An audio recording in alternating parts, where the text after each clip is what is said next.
Assalamualaikum warahmatullahi wabarakatuh. Selamat siang. Waalaikumsalam warahmatullahi wabarakatuh. Siang Bu, sehat Bu.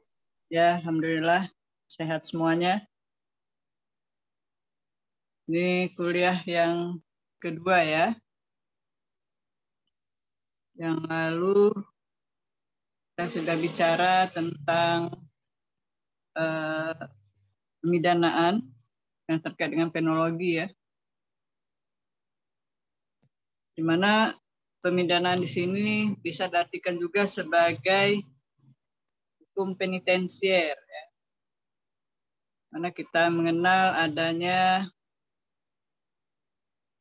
3 teori pemidanaan yang mungkin minggu yang lalu juga sudah pernah disinggung. Ada teori absolut, relatif, gabungan ya. Dan Indonesia cenderung menggunakan yang gabungan. Kalau bicara tentang yang absolut, itu intinya kepada pembalasan ya. Mana ada asap, pasti ada api. Jadi kalau ada perbuatan pasti ada sanksi kan gitu ya. Bahkan kalau kembali ke pendapat Jeremy Bentham, sanksi itu harus lebih berat ketimbang hasil dari perbuatan itu. Ya.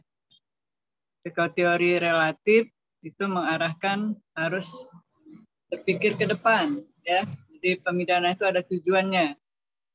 Tentunya untuk merubah pada diri si pelaku, ya, perbaikan, tobat gitu ya, bukan tomat ya, tobat, dan juga untuk prevensi general ya pada umum supaya tidak meniru. Tapi di dalam teori relatif juga itu terhubung dengan aliran perlindungan masyarakat, social defense. Itu ada pendapat dari Johannes Andenes. Kalau Anda baca bukunya Barda Nawi Arif ya, atau buku Muladi dan Barda, teori-teori pemidanaan. Di situ dinyatakan dalam aliran perlindungan masyarakat itu menghendaki adanya keseimbangan dalam pemberian sanksi. Jadi tidak hanya semata-mata kepada pemidanaan saja, tapi juga harus berbarengan dengan tindakan. Atau kalau dikaitkan dengan criminal policy, politik kriminal, itu berbarengan antara upaya penal dan non-penal. Supaya ada keseimbangan gitu ya. Jangan penal saja tanpa non-penal, atau non-penal saja tanpa penal, itu nggak fungsi gitu ya. Nggak maksimal hasilnya. Jadi adanya keseimbangan lah antara dua upaya tersebut ya. Jadi jangan kita mengedepankan sanksi terutama penjara gitu ya. Karena pada tahun 90-an itu hakim cenderung putusannya mengidolakan penjara gitu ya. Penjara, akhirnya penjaranya penuh. Nah, kemarin kebakaran. Gimana coba? 41 orang korban ya. Mau berbuat apa? Karena dari sisi sarananya sendiri selama ini kurang diperhatikan, begitu juga walaupun undang-undang pemasyarakatan ada, tapi di dalam aplikasinya mungkin belum sesuai dengan yang diharapkan ya. Bagaimana kuliah yang lalu saya nyatakan bahwa perlakuan terhadap warga binaan itu harus diperlakukan sebagaimana subjek ya. Jadi jangan jadi objek. Jadi objek ya itu buktinya ya.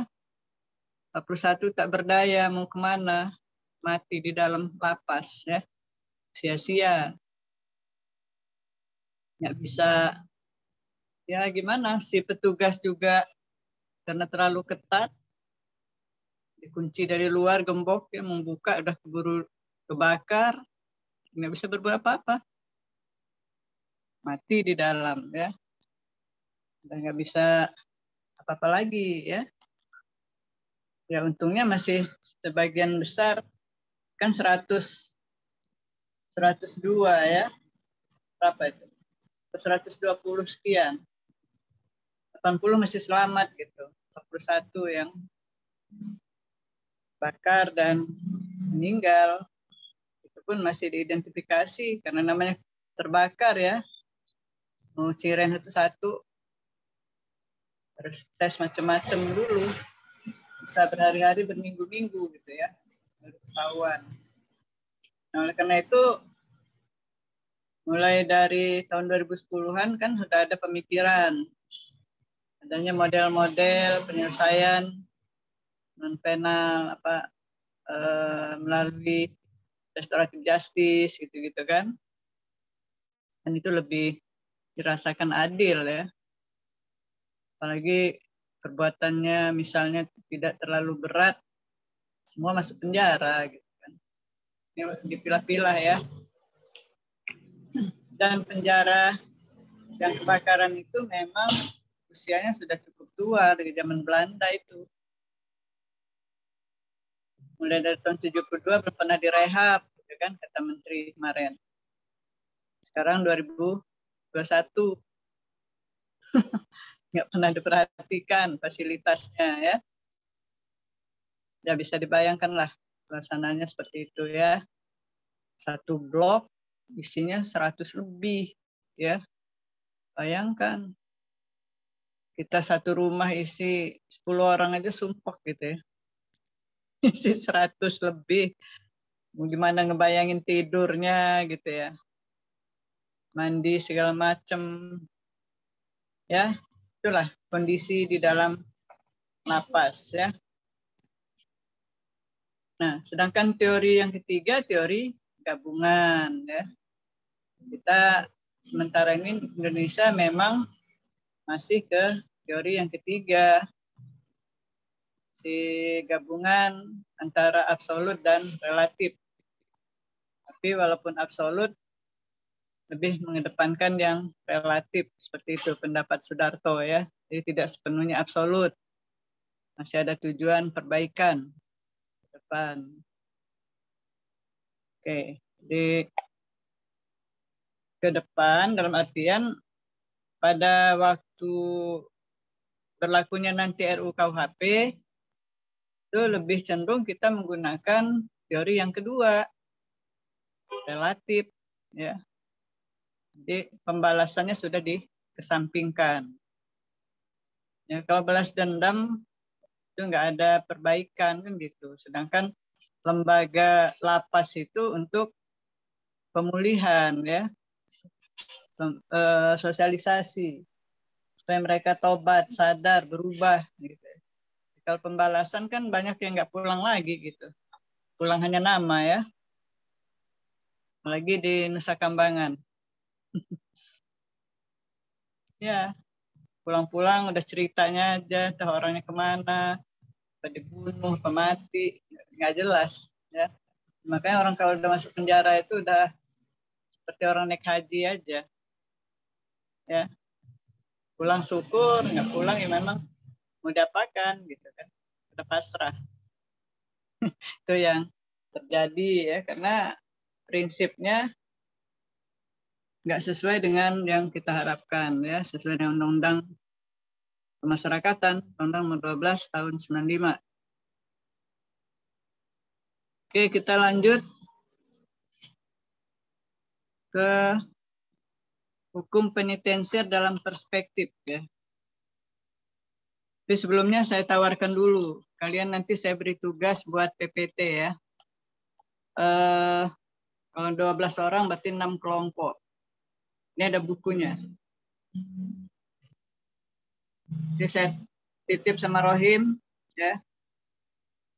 Kalau saya nggak maksa, artinya kalau memang untuk nambah-nambah literatur Anda 50.000 ya nanti dikoordinir sama Billy ya, Bill Clinton. Besok saya titip Rohim. Nah, nanti tugasnya satu kelompok 2 orang itu buat PPT dari bab per bab. Tidak atur, ini ada 8 bab ya. Kalaupun hanya 6 kelompok, berarti mulai bab 3 aja. Kalau bab 1-2 itu masih pengantar ya. Bab 3 sampai terakhir, nanti dibagi tugasnya oleh Bill Clinton. Tapi kalau memang lebih dari 12 orang, ya ini kan 8 bab. Diatur aja ya. Oke. Di bukunya besok saya titip ke Mas Rohim. Bisa diambil, karena juga sebenarnya kita sudah PPKM sudah nggak lagi ya. Sudah boleh-boleh ke kampus.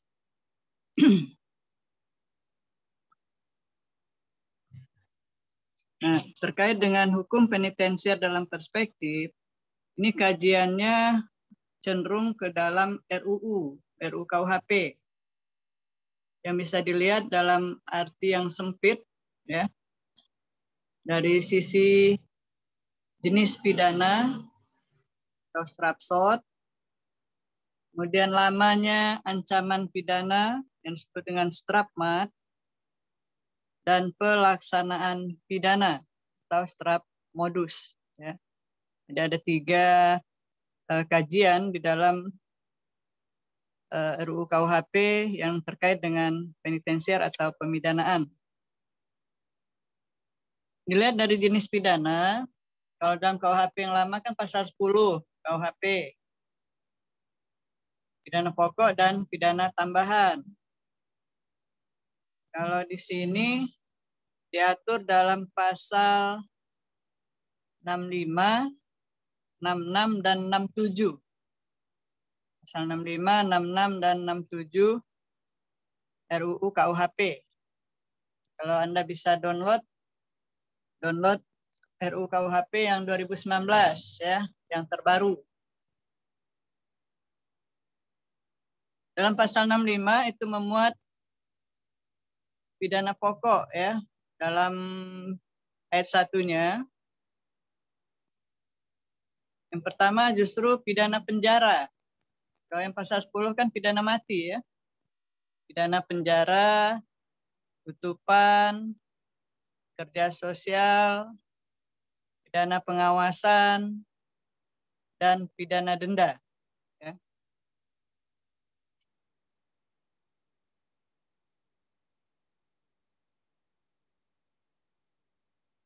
Jadi ada yang namanya pidana tutupan, kerja sosial, dan pengawasan. Selama ini dalam pasal 10 nggak ada kan? Dalam pasal 10 tuh penjara, mati, penjara, kurungan, denda. Ya. Sedangkan tutupan itu ada di dalam Undang-Undang nomor 20 tahun 46. Nah, ini sudah dijadikan satu di dalam ayat 1 dari pasal 65 itu, di mana dalam pidana pokok itu terdiri dari penjara, tutupan, kerja sosial, pengawasan, dan pidana denda. Tetapi kalau kita lihat dari 5 sub ini, poin B, C, dan D, B, C, dan D, tutupan, kerja sosial, dan pengawasan, ini merupakan bentuk pelaksanaan dari pidana penjara. Tapi kalau pidana penjara sepenuhnya dia di dalam lapas ya. Kalau tutupan dia adanya di rumah juga, tapi bukan penjara ya. Rumah tapi dalam pengawasan. Ini dikenakan terhadap mereka yang merupakan terpidana di bidang politik ya. Tapi di bidang politik, tapol. Mereka seolah-olah diistimewakan, sewakan rumah, sarana lengkap, tapi mereka dalam pengawasan, hidupnya nggak bebas ya. Ya mungkin Anda pernah dengar cerita Bung Karno, Bung Hatta ya, diasingkan gitu kan. Itu kan bentuk pidana tutupan, pengasingan, sehingga mereka nggak bisa bebas bergerak. karena orang-orang pintar, ya, orang yang berpengaruh. Nah, ini juga tapol-tapol yang ada, kalau mereka dikenakan pidana tutupan, yang demikian perlakuannya. Kemudian pidana kerja sosial. Ini juga mereka tidak di dalam lapas. Jadi dipekerjakan. Jadi sanksi putusan hakim itu mereka dipekerjakan yang sifatnya kepentingan orang banyak, ya. Ya bisa aja kita contohkan, misalnya dipekerjakan untuk membantu buat infrastruktur, misalnya jalan tol misalnya, atau buat gedung-gedung pemerintahan, ya, atau dijadikan merbot, ya, nyapu di masjid atau di gereja gitu, ya, dipekerjakan begitu. Ya, itu kepentingan sosial dan tidak diberi imbalan, ya, karena itu merupakan sanksi. Kemudian pidana pengawasan. Jadi mereka ya dalam pengawasan, artinya sama dengan mereka yang apa ya, pidana wajib lapor itu kan, wajib lapor. Wajib lapor kan ada lembaga di bawah Kanwil Papas, ya, Papas. Mereka kan diberikan tugas untuk mengawasi, ya, sama dengan napi-napi yang asimilasi gitu, ya, pidana percobaan, ya, gitu, dalam tugas Papas juga untuk mengawasi warga binaan tersebut, ya. Tapi mereka tidak di dalam lapas, ya. Nah, kemudian pada ayat 2 dari pasal 65 itu dinyatakan bahwa urutan pidana sebagai dimaksud pada ayat 1 menentukan berat ringannya pidana. Jadi sesuai urutan, semakin dia ke bawah semakin ringan, ya. Bisa Anda bayangkan penjara itu seperti apa gitu, ya. Tutupan seperti apa. Jadi semakin dia urutannya ke bawah itu semakin ringan. Apalagi pidana denda, ya. Tapi denda ini ya bisa dialternatifkan juga, bisa sebagai pengganti, dana pengganti. Tapi bisa juga dia berdiri sendiri, ya. Denda kena sanksi atau denda karena dia sebagai pengganti. Kemudian pasal 66. Pasal 66 RUU-KUHP juga di situ menyatakan bahwa pidana mati merupakan pidana pokok yang bersifat khusus, ya, dan selalu diancamkan secara alternatif. Pidana mati di sini tidak merupakan aturan tersendiri dalam pidana pokok, ya, tapi dia ada pasal tersendiri, maka dia bersifat khusus, gitu, diatur secara tersendiri dan bisa dialternatifkan. Kenapa? Karena memang pidana mati ini hanya boleh dikenakan terhadap tindak pidana yang terkualifikasi, ya, yang benar-benar meresahkan masyarakat. Ya, contoh kalau dalam KUHP itu ya pembunuhan berencana, gitu kan, atau curat, atau terkait dengan 170, ya, pengeroyokan gitu, ya. Kemudian pasal 444 terhadap tindak pidana yang dilakukan di laut, di pesisir, ataupun di pantai. Karena suasananya memang ya bagaimana orang di tengah lautan loh, ya, mau kemana larinya? Kalau nggak bisa renang, matilah orang. Ya, pelampung juga belum tentu selamat. Itu ya juga ancamannya wajar, kenakan pidana mati. Selanjutnya pasal 67 pidana tambahan, ya. Beda kan? Kalau dalam KUHP tadi satu pasal dia. pasal 10 itu ada pidana pokok, pidana tambahan. Kalau ini pidana tambahan diatur dalam pasal tersendiri, pasal 67. Di mana pidana tambahan terdiri atas pencabutan hak-hak tertentu, ya. Kan udah tegas itu, hak-hak tertentu. Tidak semua hak, ya. Ya, hak menjalankan tugas sebagai jabatan tertentu, misalnya gitu ya. Hak sebagai wali itu bisa dicabut. Hak sebagai pengacara juga dicabut. Begitu. Jadi hak-hak tertentu ya, dan tidak semua hak. Kemudian perampasan barang-barang tertentu dan tagihan. Nah ini ada tambahan nih, dan tagihan. Jadi, kalau ada utang piutang terkait dengan tindak pidana tersebut, itu dijadikan pidana tambahan. Perampasan barang-barang tertentu.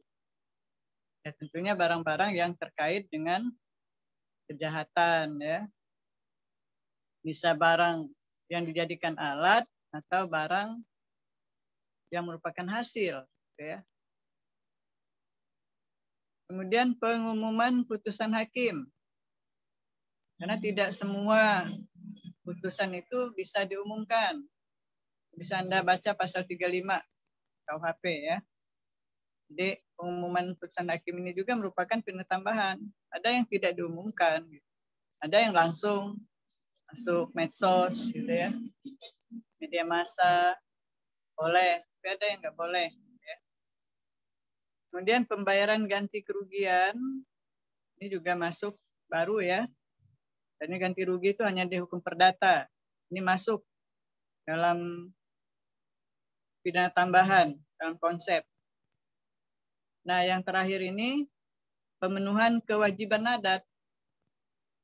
Selama ini tidak pernah digubris, ya. Apalagi dia masuk hukum tertulis. Sedangkan adat sendiri merupakan hukum yang tidak tertulis. Berarti kan ini sudah mulai memberdayakan. Karena hukum adat, masyarakat adat itu dari dulu sebelum merdeka sudah ada. Dan secara internasional itu diakui. Ya, dalam konvensi-konvensi internasional itu keberadaan masyarakat adat itu diakui. Kemudian dalam Undang-Undang Dasar kita juga diakui ya, pasal 18. Undang-Undang Darurat 51 juga diakui ya, hukum adat. Nah, ini dalam jenis pidana ya, strafsort. Anda bisa bandingkan nanti KUHP dengan yang ada di dalam RUU KUHP. Sekarang kita lihat lamanya ancaman pidana.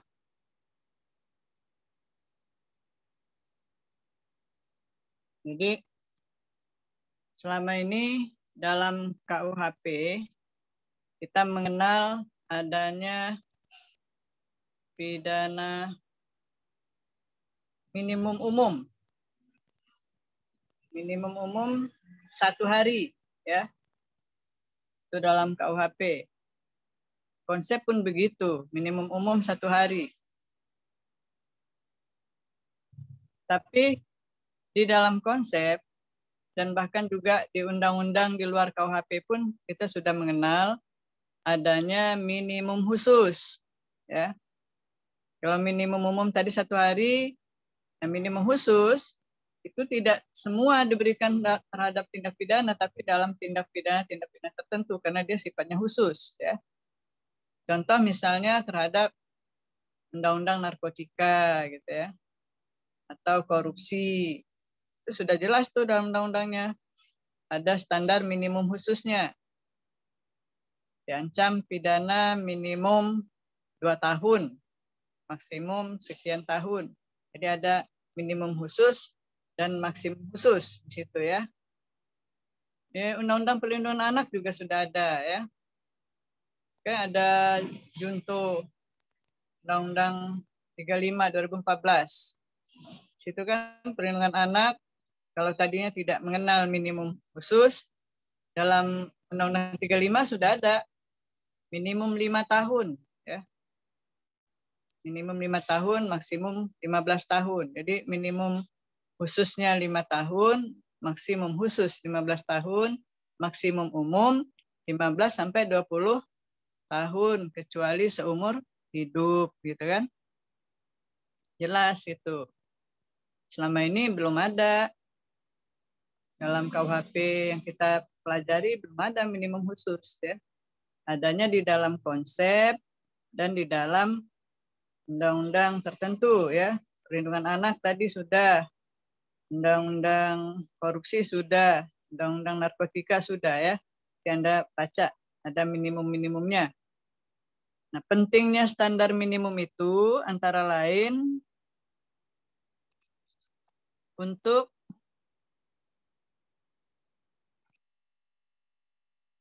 mengurangi atau membatasi adanya disparitas pidana. Apa itu disparitas? Masih ingat disparitas? Perbedaan, Bu. Abil? Perbedaan, Bu. Perbedaan apa? Perbedaan pidana, Bu. Disparitas pidana. Ya, perbedaan putusan atau sanksi. Lengkapnya seperti apa? Penerapan pidana yang tidak sama, Bu, terhadap pidana yang lain. Ya, yang lain seperti apa? Ya, kalau beda perbuatan wajar ya berbeda. Tapi kalau terhadap perbuatan yang sama atau dapat diperbandingkan, tapi sanksinya berbeda. Sama-sama maling ayam misalnya. Yang satu 6 bulan, yang satu 2 tahun. Boleh nggak kira-kira?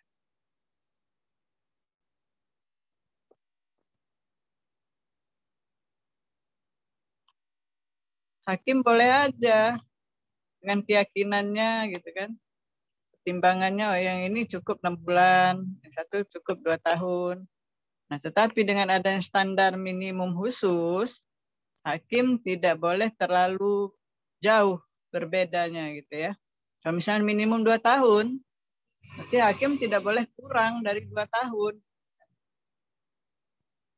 Jadi kesenjangannya tidak terlalu jauh.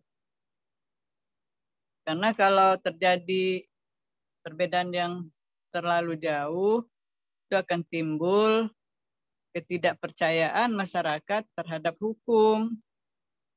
Terutama bagi si terpidana, ya dia membandingkan loh, kok sama-sama mencuri, sama-sama membunuh, kenapa kok saya lebih berat ketimbang yang lainnya?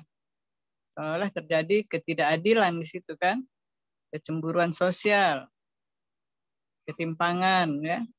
Nah, dengan adanya minimum khusus, kesenjangan itu mulai dikurangin lah gitu ya. Nah, hakim nggak bisa terlalu mundur ke minimum 1 hari itu. Kan tadinya belum ada minimum khusus, minimum umum 1 hari, bebas-bebas saja hakim. Mau kasih 1 bulan, 2 bulan, 2 minggu, nggak masalah gitu kan. Tapi dengan adanya standar minimum khusus, hakim dibatasi gitu ya. Nggak boleh terlalu jauh, menghindari adanya disparitas pidana. Ya. Disparite, perbedaan putusan antara perbuatan yang sama atau yang dapat diperbandingkan. Kemudian untuk lebih mengefektifkan pengaruh prevensi general, khususnya bagi delik-delik atau tindak pidana yang dipandang membahayakan dan meresahkan masyarakat. Ya, misalnya sekarang lagi resah pelecehan seksual gitu ya.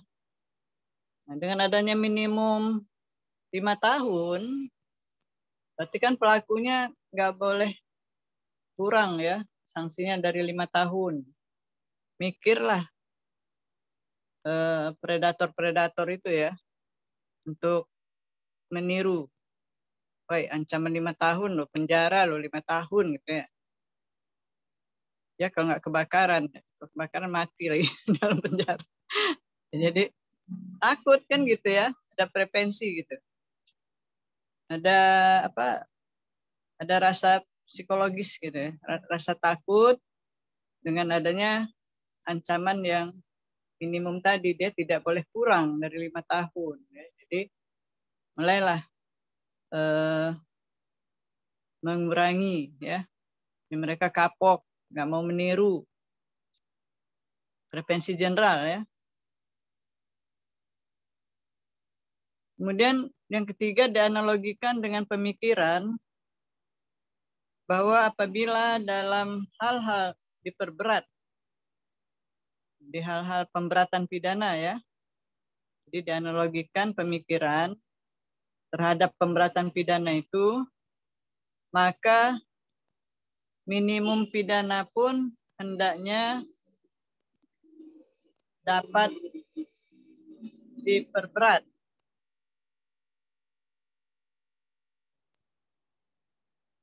Dalam hal-hal tertentu. Ya, mungkin Anda ingat ya, kuliah yang lalu juga sudah saya sampaikan, adanya pemberatan pidana. Pemberatan pidana kalau umumnya kan ditambah 1/3 ya, tambah 1/3. Maka diharapkan terhadap adanya minimum khusus ini juga ada pemberatan. Kalau tadi minimum 5 tahun, kalau minimum khususnya 5 tahun itu diperberat, tambah 1/3 dari 5 tahun, berapa coba? Bisa 7 tahunan ya, 7 tahun kurang ya, 6 tahun 7 bulan. Itu dari pemberatan. Tapi dalam praktek belum pernah terjadi ya. Ini masih dalam konsepsi ya, konsep. Tapi harapannya demikian. Dengan adanya standar minimum, berarti udah dikenakan minimum loh 5 tahun. Tapi kalau terhadap pelaku ini dikenakan pasal yang memberatkan, misalnya dia residip atau pelakunya konkursus, ya, perbuatan berlanjut, atau orang dewasa mengajak anak-anak melakukan tindak pidana, ya, perberat, tambah 1/3 ya. Kalau di antara kalian ada yang jadi hakim nanti timbangannya demikian, ya.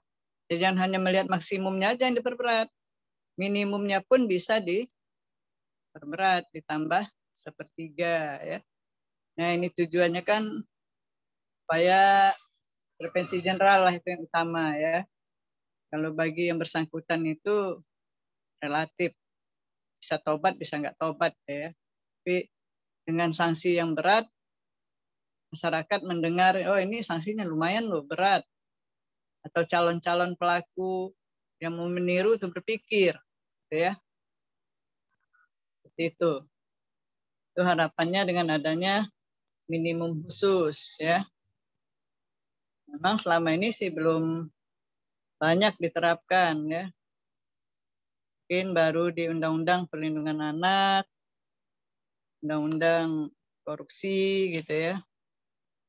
Kalau terhadap pelecehan seksual, ya itu pasal 76 ya. Undang-Undang Perlindungan Anak, pasal 81, 82. Oke, sampai sini ada pertanyaan?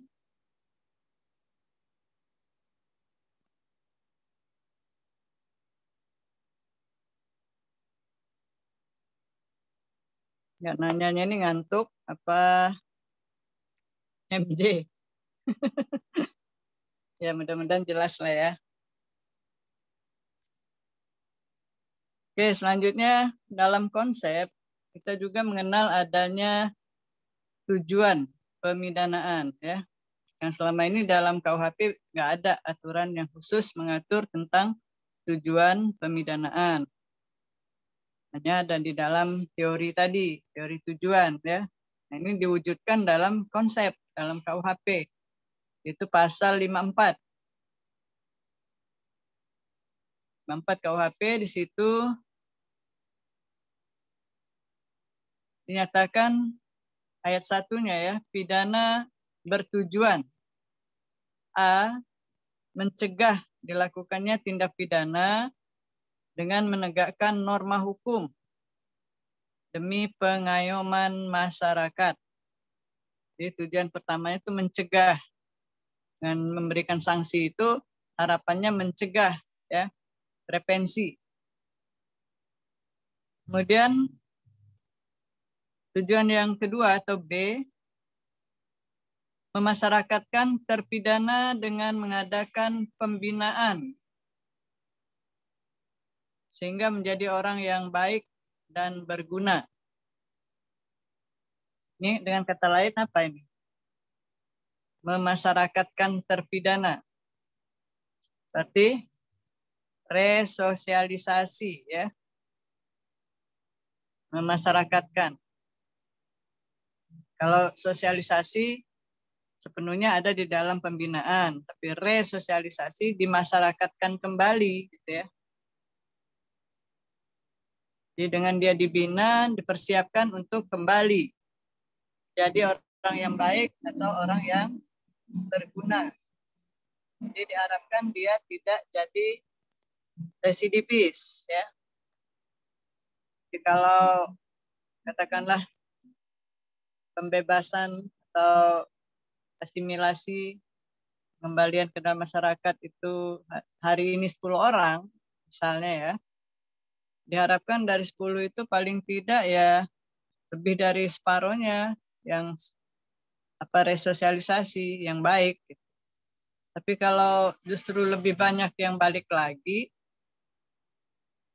jadi residip, ini dipertanyakan ini. Ini yang bermasalah itu pembinanya atau cara membinanya gitu ya.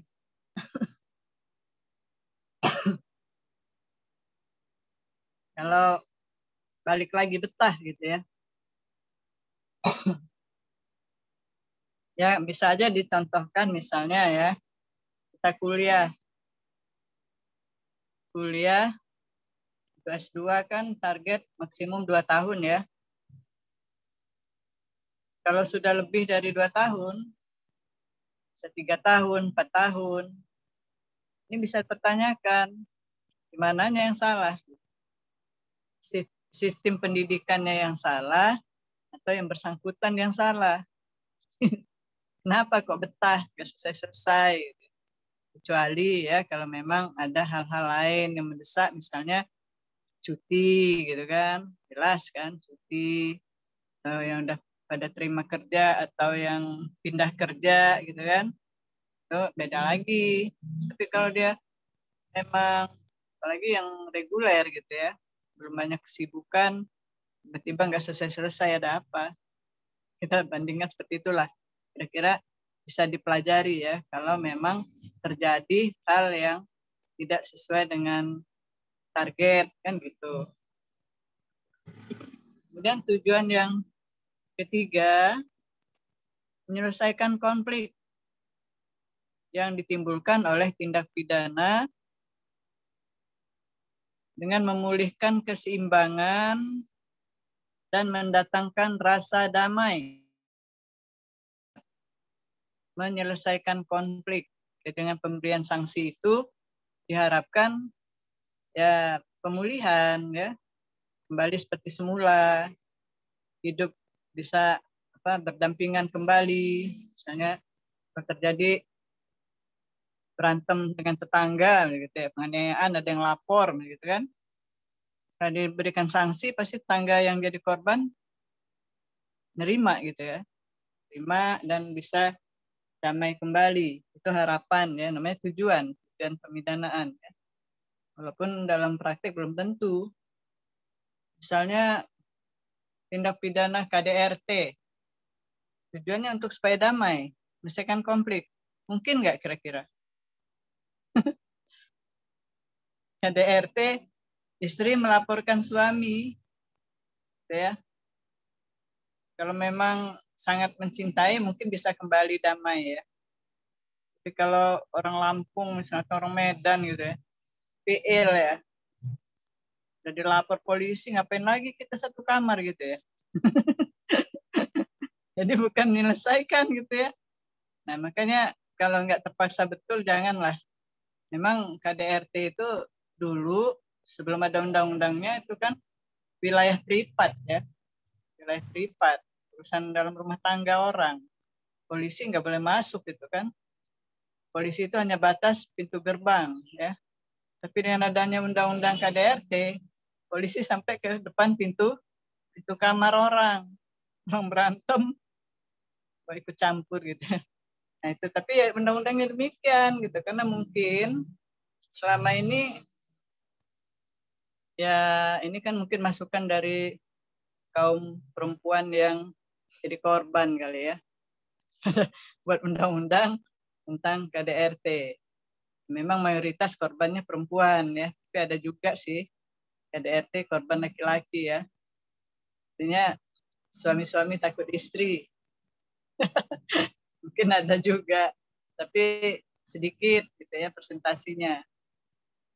Nah, tapi ya itu, mayoritas tujuan pemidanaan itu menyelesaikan konflik ya, tujuannya damai, hidup berdampingan kembali, timbulnya keseimbangan gitu ya. Itu harapannya. Kemudian tujuan yang keempat, membebaskan rasa bersalah pada terpidana. Nah, jadi dengan diberikan sanksi pidana, dia tobat, seolah-olah bisa bayar dosa lah gitu ya. Membebaskan rasa bersalah. Dia melakukan kesalahan, dengan diberi sanksi seolah-olah sudah empas gitu ya. Jadi dia sudah nggak terbebani lagi. Itu tujuan dalam ayat 1 ya. Kemudian ayat 2-nya, pemidanaan tidak memaksudkan untuk menderitakan dan merendahkan martabat manusia. Pemidanaan tidak memaksudkan menderitakan. Jadi walaupun pengertian pidana kata Sudarto, kata Ulsman, kata Ruslan Saleh, kata para ahli itu menyatakan pidana itu adalah menderitakan, baik fisik maupun psikologis.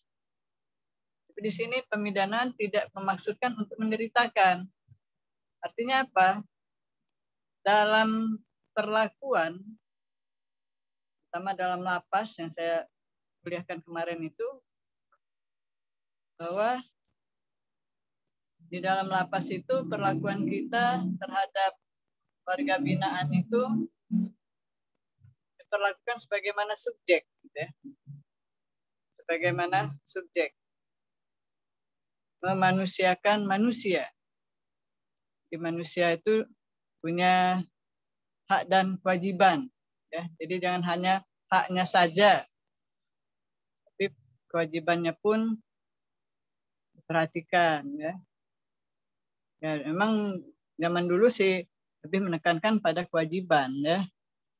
Namanya penjara itu pasti ada kerja paksa, gitu.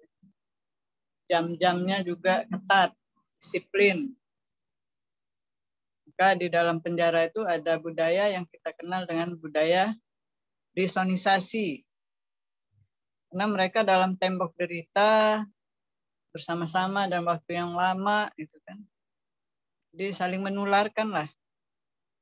Bukan virus corona aja, menularkan budaya-budaya jeleknya gitu ya. Jadi kalau tadinya dia kelas 3, selama di situ bisa jadi kelas kakap, naik dapat ilmu, nambah lagi. Semakin lama dalam penjara belum tentu semakin baik ya. Jadi nggak jamin. Semakin nambah ilmu jeleknya, walaupun harapan semakin lama dia semakin nambah kebaikan ya. Itu tujuan resosialisasi, berubah, tobat, Nah, memang sarana untuk itu sudah lengkap sih di dalam lapas, sudah ada semuanya. Ya. Tapi tergantung kembali lagi kepada manusianya juga. Membina orang baik-baik aja belum tentu cepat berubah. Apalagi memang dalam tanda petik mereka itu ya bisa katakan penjahat. Orang yang melanggar gitu ya. Bukan kesalahan. Oke, sampai sini ada pertanyaan?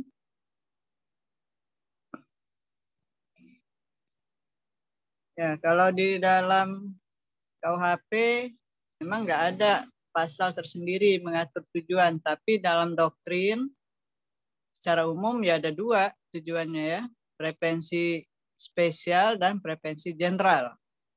Spesial pada si diri pelaku, generalnya pada masyarakat supaya tidak meniru ya. Tapi di dalam pasal 54 konsep itu sudah dirinci ya, ada 4 tujuan itu. Oke, kita lanjutkan. Dalam konsep juga mengatur tentang pedoman pemidanaan yang selama ini juga belum ada. Sehingga hakim terlalu longgar gitu ya. Longgar seperti tadi minimum umum 1 hari sampai maksimum khusus. Nggak ada panduan gitu ya. Nggak ada pedoman dalam hal memidana. Ini dalam pasal 55 konsep, itu hakim sudah punya semacam checklist ya. Jadi yang jadi hakim atau yang calon hakim itu dalam memutus itu udah nggak ragu-ragu ya. Jadi ya dengan harapan mengurangi dosa gitu. Karena takut hakim kan manusia biasa walaupun diwakil Tuhan di dunia khawatir keliru gitu ya. Khawatir tidak adil. Nah ini diberi batasan, di pedoman checklist. Nah dalam ayat 1 itu, 55 ayat 1 ya, dalam pemidanaan wajib mempertimbangkan. Jadi pertimbangan hakim itu sudah ada acuan. Yang pertama itu dilihat dari kesalahan pembuat. Ya, itu unsur subjektif ya. Kesalahan dapat dipersalahkan atau tidak, mampu bertanggung jawab atau tidak. Kemudian kesalahannya seperti apa? Kemarin kan kita bicara victim ya. Sepenuhnya kesalahan pelaku atau ada juga partisipasi si korban kan gitu ya. Dia mengukur kesalahan si pembuat. Kemudian B, motif dan tujuan melakukan tindak pidana. Motif dan tujuan. Ya, karena orang melakukan tindak pidana pasti ada tujuannya. Ada tujuannya iseng, ada tujuannya terpaksa, ada tujuannya memang dia hobinya gitu ya. Kan ada orang yang mencuri susu karena kebutuhan, ya. Orang ibu, anaknya kelaparan, terpaksa dia mencuri. Dengan motif yang seperti itu, pasti ada pertimbangan lain dengan hak dari hakim, ya. Kebutuhan. Ada barusan tadi saya dengar ada orang menggadaikan anak, dia menculik, ya, menculik anak, digadaikan. Dengar nggak berita di TV tadi? Tadi siang.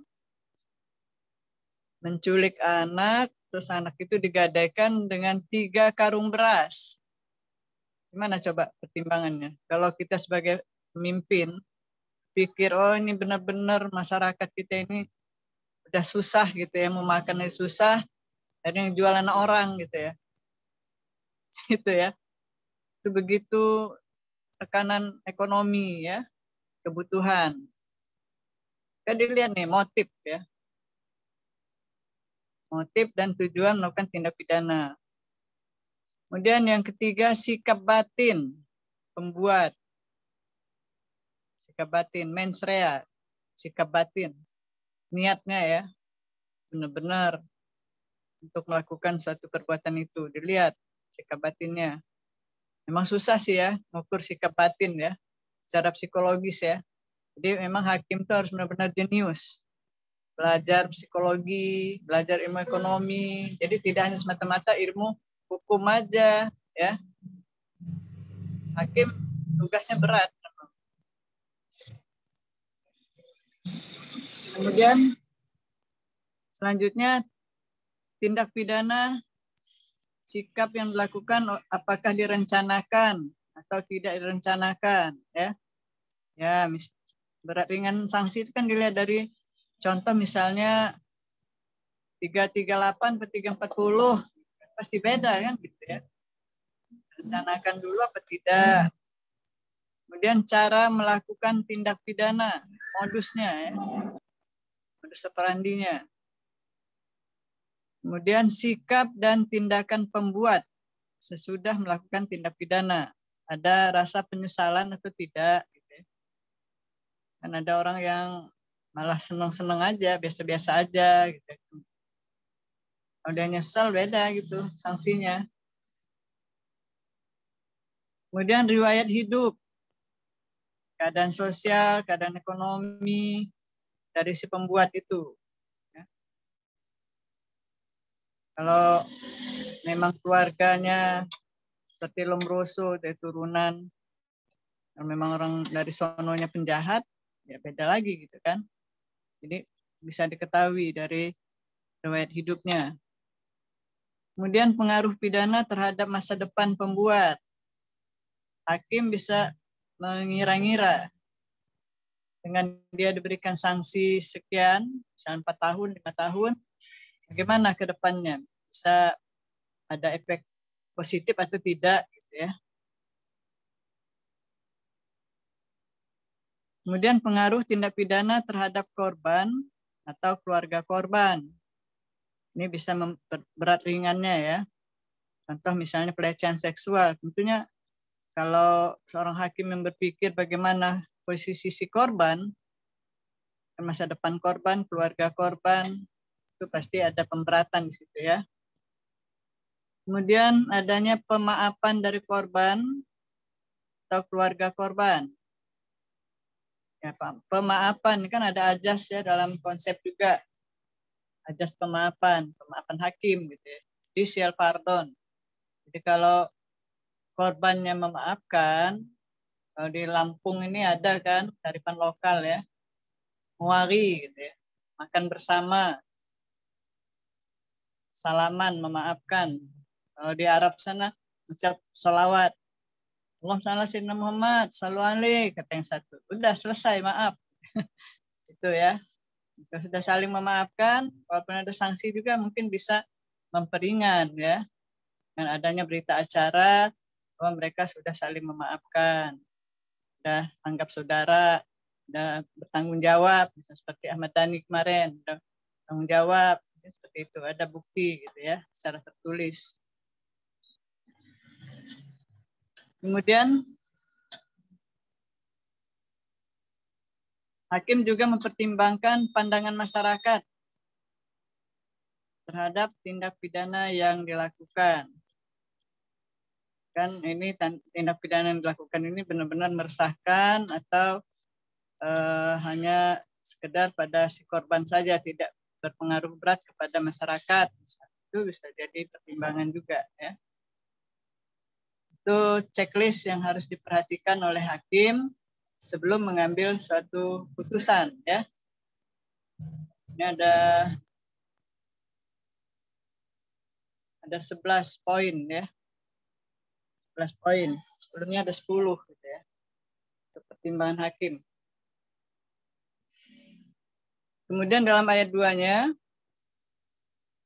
ringannya perbuatan, keadaan pribadi pembuat, atau keadaan pada waktu dilakukan perbuatan atau yang terjadi kemudian dapat dijadikan dasar pertimbangan untuk tidak menjatuhkan pidana atau mengenakan tindakan dengan mempertimbangkan segi keadilan dan kemanusiaan. Jadi dari sisi ringannya perbuatan. Jadi bagaimana dalam restoratif justice itu kan ada tindak pidana yang tergolong ringan.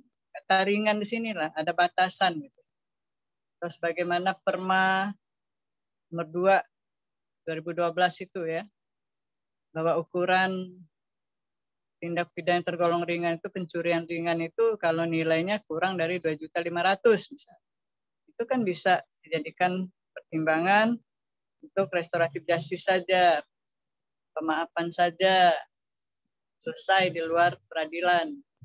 Boleh, atau hakim bisa memberi putusan bebas, ya. Free sprak, bebas demi hukum dengan berbagai pertimbangan. Seperti itu. Oke, ada pertanyaan? Jadi semakin ke depan ini, apalagi dengan adanya KUHP baru nanti, tugas dari hakim terutama, terus semakin jelas, ada batasan, ada arah, tidak terlalu longgar ya. Jadi sudah ada ukuran lah, standar. Jadi mereka bebannya juga nggak terlalu berat. Sekarang kan mau diberi ringan, sebatas mana ringannya gitu kan, karena minimum umum 1 hari. Ini dianggap nggak adil gitu kan. Terjadi terlalu disparitas, perbedaan yang jauh gitu. Itu ya, dengan adanya pedoman, dengan adanya tujuan itu semakin memperingan beban hakim terutama ya. Kayak saya dulu pernah bercita-cita jadi hakim nih ceritanya ya. Begitu selesai S1 mau legalisir ijazah, jalan dari terminal ke fakultas, ketemu dosen di jalan, ada almarhum Pak Damiri ya, mungkin ada yang tahu, Damiri Thoib. Dulu beliau ngajar hukum dagang. Kamu mau kerja di mana? Tanya saya kan. Ya cita-cita, saya bilang jadi hakim gitu kan. Cita-cita kan. Cita jadi hakim. Ada bukaan, ada, tapi saya ini lagi mau daftar Unila, ada bukaan dosen gitu kan. Langsung ceplos ngomong, ngapain jadi hakim? Banyak dosa. Mikir juga ngaruh kan. Dosen ngomong gitu kan, banyak dosa. Iya, akhirnya cobalah ikut tes masuk Unila. Rupanya suratannya di situ, sudah deh. Cita-cita itu sudah lewat. Kalian, saya nggak membatasi, nggak melarang, bahkan itu kalau memang bisa bijak jadi hakim yang adil, kenapa tidak gitu kan? Kan Pak Bobot ininya wakil Tuhan di dunia loh, ya, nilai strata sosial ya, kemudian juga tanggung jawab begitu. Bicara dosa nggak dosa kan yang nilai bukan manusia ya, kembali ke kitanya, kita bisa bekerja sesuai dengan ketentuan yang ada, kenapa tidak? Dan belajar untuk jadi hakim yang adil ya. Itu ada buku-buku dari Pak Bismar Siregar ya. Beliau mantan hakim agung. Saya punya tuh buku karena kebetulan saya wawancara langsung dengan beliau ke rumahnya, pulang dikasih buku, baca karya sendiri. Beliau ini kan terkenal hakim yang adil, hakim yang progresif, itu Pak Bismar Siregar. Nah, belum memutus itu dia di samping belajar aturan-aturan positif, aturan yang hidup dalam masyarakat, beliau juga berdasarkan keyakinan. Kan putusan hakim kan demi keadilan berdasarkan ketuhanan yang Maha Esa. Kurang tinggi apa lagi itu? Tanggung jawab langsung. Itu ya. Nah, itu, jadi kan ini ada tes ya, tes Cakim. Nah, silakan aja ikut. Memang banyak ya pesertanya 40.000. Tapi dari 40.000 kalau ada kita di situ nggak masalah, urusan amat gitu 40.000. Yang penting saya terima kan gitu. Prinsipnya kan begitu. Nah, dengan harapan ya yang adil gitu ya. Kemudian juga dalam tes Hakim nggak boleh ragu-ragu, jawaban nggak boleh ragu-ragu, karena hakim itu harus tegas. Apa yang diketok itulah yang dicabut lagi kan, nggak boleh putusan hakim dicabut kecuali upaya hukum. Kalau nggak terima ya ada banding, ada kasasi, ada PK, ada upaya hukum ya. Biar aja kalau memang salah nanti tuh ada nilai di atasnya kan gitu. Nah ada cerita juga nih. Pak Daman tahu kan Pak Daman? Ya. Pak Daman itu seangkatan sama saya. Beliau tes jadi Hakim. Kalau saya nggak tes, saya kan tesnya Unila aja. Dari 50 lebih peserta dari Lampung, hanya 5 yang dikirim ke Jakarta wawancara ya. Termasuk salah satunya Pak Daman. Tes wawancara, mau tes besoknya malam dinasehatin sama pamannya. Sudah nggak usah masuk jadi hakim. Sama dengan saya tadi kan dipengaruhi gitu ya. Akhirnya apa? Begitu dites, jawaban ragu-ragu. Apa beda pensil dengan pulpen? Ya kan? Gitu ya. Jadi jawabannya entah apa, ditarik, ragu. Salah gitu. Sudah, kalau udah salah, terucap di situ kita ragu, jangan diharap lulus. Jadi nggak lulus, nggak terima, gara-gara ragu-ragu ya. Jadi nggak boleh ragu-ragu, tegas gitu ya.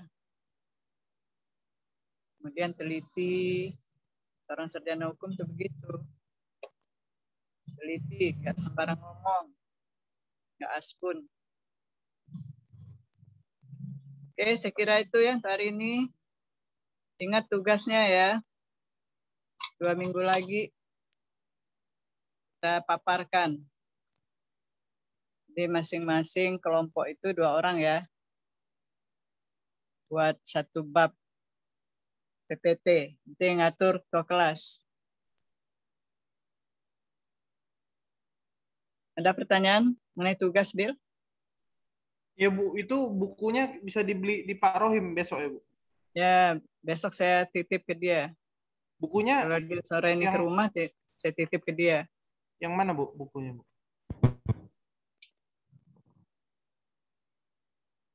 Hukum penitensiar dalam perspektif. Jadi ada kajian terhadap KUHP dan RUU KUHP di dalamnya. Termasuk juga Karangan Ibu ya? Hah? Karangan Ibu? Ya, karangan saya sendiri. Ya, nanti saya titip ya. Ya, diharapkan kalau bisa sih semua beli, karena bisa ada kaitan dengan tesis ya. Anda ngutip dari tulisan saya, ngutip dari jurnal saya juga boleh itu ya. Untuk nambah pembobotan apa namanya? Ada sinta-sintanya itu ya. Nggak ngerti saya. Oke, saya kira demikian ya. Wassalamualaikum warahmatullahi wabarakatuh. Waalaikumsalam warahmatullahi wabarakatuh. Terima Makasih Bu. kasih Bu. Sehat Ya, selalu. sampai minggu depan.